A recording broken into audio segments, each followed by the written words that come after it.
रायगड महाराष्ट्रासह देश विदेशातील ताज्या बातम्या पाहण्यासाठी मॅक्स इंडिया लाईव्ह चॅनलला सबस्क्राईब करा आणि बेल आयकॉन दाबायला विसरू नका.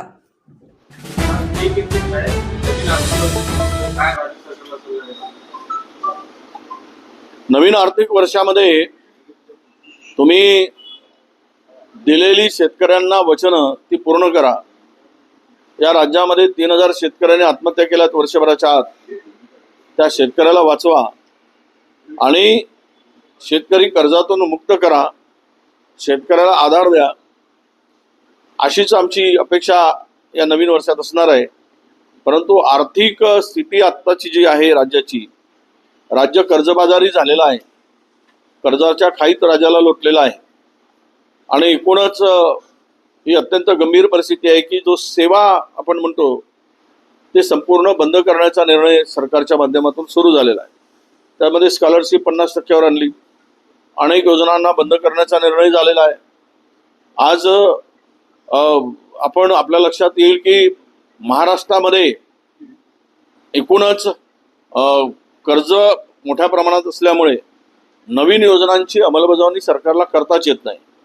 त्यामुळं कर्ज काढून राज्य चालवणं एवढंच आता सरकारच्या हातात आहे. का मला वाटतं की पुढच्या महिन्यामध्ये सरकारला कर्मचाऱ्यांचे पगार देताना दमछाक होईल, ही अवस्था राज्याची आहे.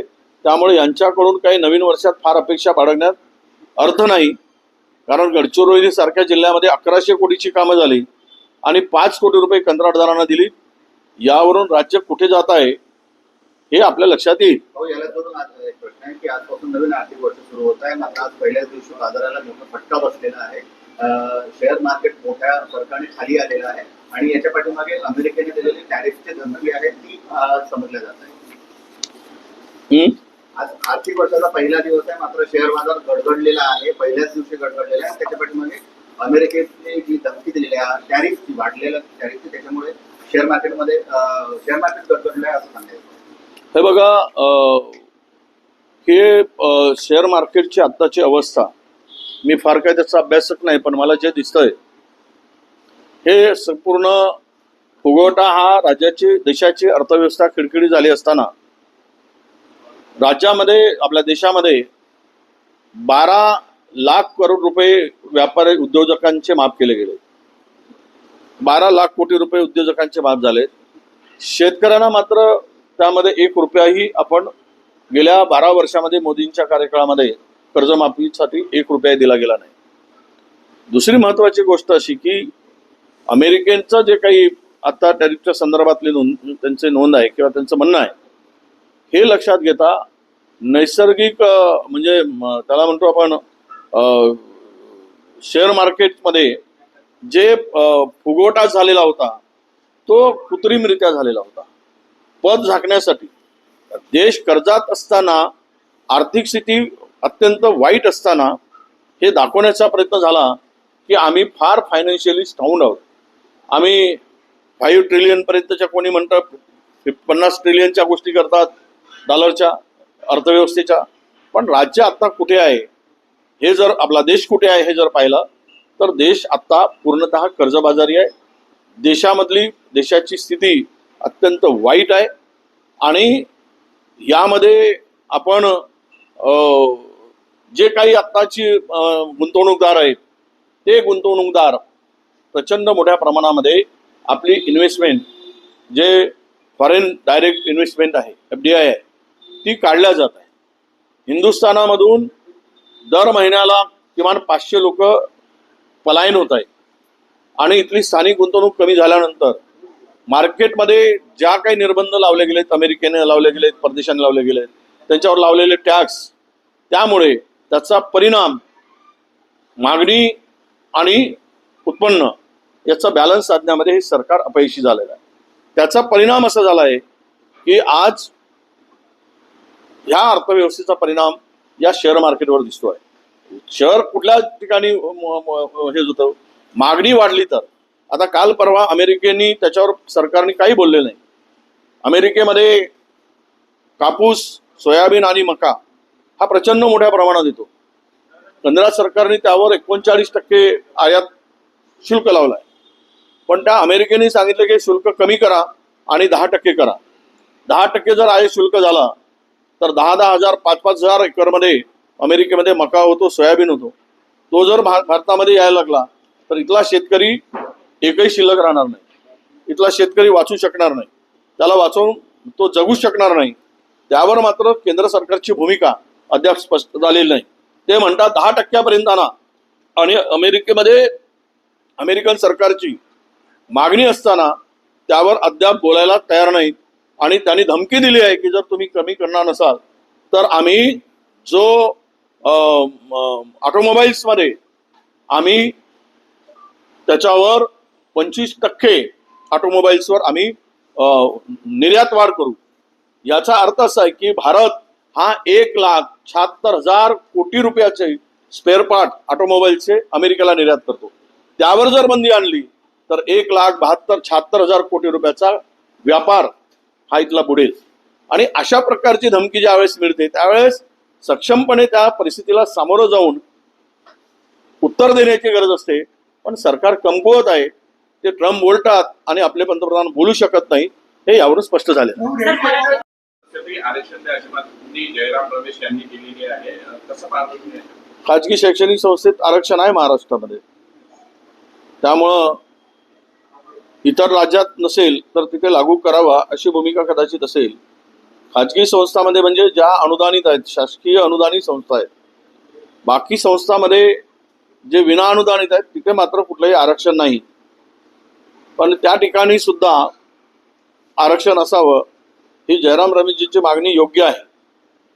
आणि उद्या कंत्राटी पद्धतीमुळे महाराष्ट्रात काय देशामध्येच आरक्षणावर गदा आलेली आहे. आरक्षण संपवण्याचा वेळाच भारतीय जनता पक्षाचा आहे. त्यामुळे मोठ्या प्रमाणामध्ये खाजगीकरण करून कंत्राटी पद्धतीनं नोकर भरती सुरू आहे. त्यामध्ये कुठलेही आरक्षण संबंध येत नाही. 2 लाख पदं आता कंत्राटी पद्धतीनं भरली जात आहेत, भरले आहेत, भरत आहेत. म्हणजे आरक्षण राहिलं कुठे? आणि खाजगी संस्था या धनदानग्यांच्या संस्था असतात, त्या काही सामान्य माणसाच्या नसतात. तिथेही तुम्ही मेरिटवर सिलेक्शन करत असताना तिथे कॅटेगरीच्या लोकांना योग्य संधी मिळाली पाहिजे. ही रमेशजीची मागणी अत्यंत योग्य आहे आणि ते सरकारने ते अंमलात आणली पाहिजे. काल आमदार संदीप जोशी यांनी तुमच्यावर टीका केलेली आहे, कसं बघताय?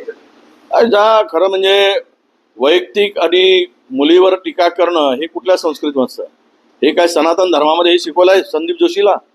कुटुंबापर्यंत जा ना, आम्ही जाऊ शकतो त्यांच्या कुटुंबापर्यंत. त्याचे काय काय धंदे आहेत आम्हाला माहिती आहे. काय हॉटेलमधले काय रामायण महाभारत घडलं होतं आणि सत्ता असल्यामुळे कसे वाचले.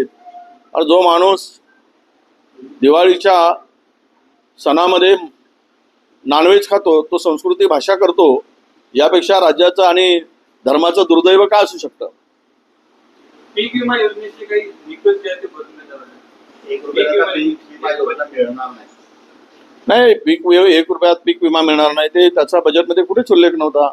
बजेट स्पीचमध्ये सांगितलं नाही. त्यामुळे आम्ही त्यावेळेस बोललो शेतकऱ्यांचं कर्ज माफ होणार नाही, 31 तारखेला कर्ज भरा, आम्हाला मत द्या आणि 31 तारखेच्या आत कर्ज भरा. पीक विमा मिळणार नाही. शेतकऱ्या तू मेलास तरी बेहतर, आम्हाला त्याची काळजी नाही. फक्त आम्ही शेतकऱ्या तुझी फसवतो, तुला फसवणूक करतो, तू आम्हाला मत दे, तुझ्या मतावर आम्ही खुर्ची उभवतो आणि खुर्ची मिळाली की तुझ्याशी बेईमानी करतो. हे नवीन सूत्र महाराष्ट्रामध्ये सत्ताधाऱ्याकडून लागू झालेलं आहे. आणि त्याचाच परिणाम आहे की 1 रुपयामध्ये गाजावाजा करून आणलेली पीक विमा योजना बंद करणं, शेतकऱ्याला कर्जमुक्त करणं, शेतकऱ्याला कर्जमुक्त करण्यापासून गुंजाव करणं आणि हमीभाव म्हणून बोमा मारून 1.5 देतो म्हणून शेतकऱ्यांची फसवणूक करून लूट करणं आणि व्यापाऱ्याच्या संगणमतानं शेतकऱ्याला खड्ड्यात घालणं हे सगळं राज्यामध्ये सुरू आहे. सरकारकडून 2 भाजप नेत्याच्या साखर कारखान्यांना 436 कोटींचं कर्ज मंजूर करण्यात आलं, त्यामध्ये विखेंचा समावेश. आनंद एक जमान्यामध्ये भारतीय जनता पक्ष आणि त्यांचे नेते या सहकार क्षेत्रावर लूट केल्याचा आरोप करत होते, चोर डाकू म्हणून म्हणत होते. आता चोर डाकू सत्तेत आले की ते साधू संत झालेत, त्यांच्यावर उधळण मोठ्या प्रमाणात सुरू असेल तर राज्य योग्य दिशेनं नेत आहे, हे महाराष्ट्रातील जनता बघते आहे. आज एक हा रोल घ्या झाला का सगळ्यांना? तर सुरेश दसांनी आरोप केलेला आहे की ठोक्याच्या आडूमाला हत्येचा प्रयत्न होता, मुस्लिम समाजाचे लोक जे आहे ते आणण्यात आले होते. कुठेतरी धनंजय मुंडेवर रोख आहे, पण त्यांनी स्पष्ट नाव नाही. दोनही व्यक्ती सत्तेमधील सहभागी आहेत. मुंडे असू देत की धस असू देत, सत्तेतील व्यक्ती ज्या पद्धतीनं एकमेकावर आरोप करतायत याचा अर्थ स्पष्ट आहे की गुंडगिरी करणारीच माणसं आता सत्तेमध्ये सहभागी झाली आहेत. हा अत्यंत गंभीर आरोप आहे. याची उच्चस्तरीय चौकशी केली पाहिजे आणि त्यातलं तथ्य हे शोधलं पाहिजे. कोणत्याही लोकप्रतिनिधीवर एकमेकावर आरोप होत असताना खुनापर्यंत, हत्या करण्यापर्यंत जर षडयंत्र रचलं जात असेल असा सुरेश दसांचा आरोप असेल तर मला वाटतं सरकारने गंभीर दखल घ्यावी आणि पूर्ण चौकशी करून आरोपी असेल त्याच्यावर कारवाई करावी. कुणाल कामराजच्या 2 तारखेच्या शोमध्ये जी प्रेक्षक होती त्यांनाही नोटीस बजावून त्यांची चौकशी केली जाते. नाही, हे अभिव्यक्ती स्वातंत्र्याचा गडचपी नाही, खड्डा खोदून त्याला पुरवणं आहे. हा कळस आहे. अरे कोण कुठे जावं, कोण काय ऐकावं, ह्याला काही बंधन आहेत काय? तो करमणुकीच्या दृष्टीने गेले, त्याला करमणूक म्हणून सोडून द्यायला पाहिजे. आता प्रेक्षकावर जर नोटीस बजावली आणि त्यांना उपस्थित राहा म्हणून सांगण्याचा प्रयत्न झाला तर मला वाटतं या देशामध्ये, राज्यामध्ये कायद्याचं राज्य राहिलं नाही, तर झुंडशाही आणि हुकुमशाहीचं राज्य आहे असा त्याचा अर्थ होतो. सुदैवाने मंत्रिपदाबाबत नाही करतात, पण बाहेर चंद्रपूरला सोबत घेतल्याचे महाराष्ट्र विकास केले. तो आता त्यांचा भारतीय जनता पक्षाची खदखद आहे, असंतोष आहे, ते भारतीय जनता पक्षाला ठाऊक. पण एक नक्की आहे की सुधीर मुनगंटीवारांच्या मनात काय चाललंय हे नेमकं कळायला मार्ग नाही. राज्याच्या रेडिरत्नाच्या दरात 3.89 दरवाढ झालेली आहे. समृद्धीमध्ये 19% टोलवाढ झालेली आहे. नाही, राज्य आता डबघाईस आलेलं आहे, त्यामुळे वसुली जोरात होणार. पैसे वसूल केल्याशिवाय महसूल वाढणार कसा? त्यामुळे सामान्य माणसाची लूट होईल. हा याच्यामध्ये गरीब आणि सामान्य माणूस भरटला जाईल. यासाठीची सगळी वाढ सुरू झालेली आहे. आगे आगे देखो क्या क्या होता है. माणसाचं 2 वेळेचं जेवणही महाग होईल आणि त्याला हे सगळं टॅक्स भरता भरता त्याचं कंबरडं मोळेल. अशा प्रकारची स्थिती राज्यावर आता दूर नाही, ती परिस्थिती आलेली आहे. 2029 मोदीजींना पंतप्रधान पाहतो, त्यांचा उत्तराधिकारी शोधण्याची अजून गरज नाही, फडणवीस का म्हणतात? आता असं आहे की सत्ता सर्वांना प्रिय असते. कदाचित ती मोदी साहेबांची खुर्ची त्यांना ते 75 वर्ष वयाचं वगैरे त्यांना सूट दिली असेल. तो त्या पक्षाचा अंतर्गत विषय आहे. कोणाला किती वेळा किती वर्षापर्यंत पदावर ठेवायचं. मोदी साहेबांना 90 वर्षापर्यंत पदावर ठेवण्याचा निर्णय भारतीय जनता पक्षाने घेतला असेल तर तो त्यांच्या पक्षाचा निर्णय आहे. त्याबद्दल आमचा आक्षेप असायचं काही कारण नाही. राज्यातील विजेच्या दरामध्ये पॉवर टेरिफमध्ये कमी करण्याचा निर्णय घेतलेला आहे सरकारने, त्या पाठीमागे काय वाटतं? नाही, आनंद आहे, पण वाढवले किती आणि कमी किती होत आहेत यातलं जर अंतर काढलं, म्हणजे 100 रुपये वाढवायचे आणि 10 रुपये कमी करायचे, वाढवल्याचा मात्र कुठे उल्लेख करायचा नाही आणि कमी केल्याचा उल्लेख करून बोमा मारायचा, हे लोकांची दिशाभूल आहे. किमतीत वाढ होणार आहे, प्लॉटच्या किमतीत वाढ होणार आहे, रेडीच्या दरामध्ये मोठी वाढ झालेली आहे. नाही, आता काय लोकांना लुटल्याशिवाय यांचे चोचले पूर्ण होणार नाही. हे चोचले केले गेले. लोकांना लुटा, गरिबांना लुटा आणि श्रीमंतांना वाटा, हे एकमेव धोरण या सरकारचं आहे.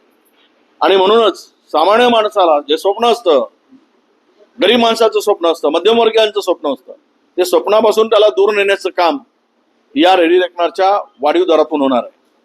आणि जे खोदलेले खड्डे आहेत ते बुजवण्यासाठी इतरांसाठी खड्डे खोदणं, ही स्थिती राज्यावर या सरकारने आणून ठेवलेली आहे. मराठी भाषेत बँकेमध्ये मराठी भाषेत जर काम सुरू झालं नाही तर मनसे आक्रमक आंदोलन करणार आहे, असं मनसेचा पवित्र आहे. काय वाटतं? बँकांमध्ये मराठी भाषा सुरू नाही झाली तर मनसे आंदोलन करणार. आता असं आहे की मनसेंचं आंदोलन मराठी भाषेसाठी चांगलं आहे, कारण मराठी अस्मिता जपली पाहिजेत, मराठीसाठी लढलं पाहिजेत. पण बँकामध्ये मराठी भाषा सुरू करा ही मागणी नॅशनल बँका कितपर्यंत मोदी सरकार एक्सेप्ट करतील. कालचं स्टेटमेंट मी वाचलं, ऐकलं आम्ही त्यांचं भाषण राज ठाकरेंचं. आम्ही फडणवीसांच्या सोबत आहोत असं ते म्हणाले. आता मला वाटतं की फडणवीसजी महाराष्ट्रात बँकात ही मराठी भाषा राज ठाकरेचं बोलून ऐकून लागू करतील तर ते एकमेकाच्या सोबत आहेत असा मेसेज जाईल.